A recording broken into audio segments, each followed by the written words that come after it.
Здравейте на всички и добре дошли в едно ново видео. От доста време записам аудиото на видеята ми с микрофон, който е предназначен за фотоапарат, което не е толкова удобно, че сказвам. Преди седмица Радо ми предложи да си взема микрофон Bose Noble Eyes и точно за него ще говоря днес в това видео. Микрофон струва 50 паунда и един от най-евтините и качествени микрофони, които можете да намерите. Първото нещо, което забеляваме е, че на всяка страна на кутията е написано какво предлага самият микрофон, което е доста полезно на користите да си го вземете от магазин, а не си го поръчате онлайн. Кутията, в която се намира микрофона, не е нищо специално и отварянето е супер лесно, но когато стигна до изваждането на съдържанието, се оказа доста трудно и мъчително, както можете да видите.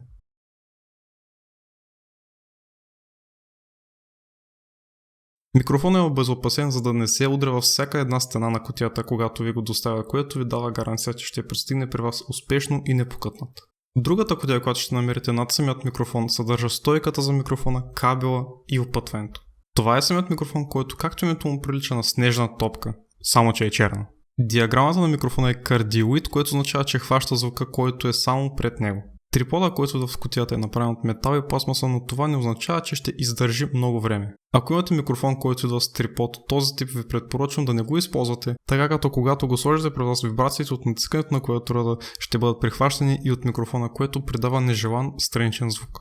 Един голям плюс на този микрофон е, че може да бъде наклонен навсякъде, което ще ви е полезно в някои ситуации.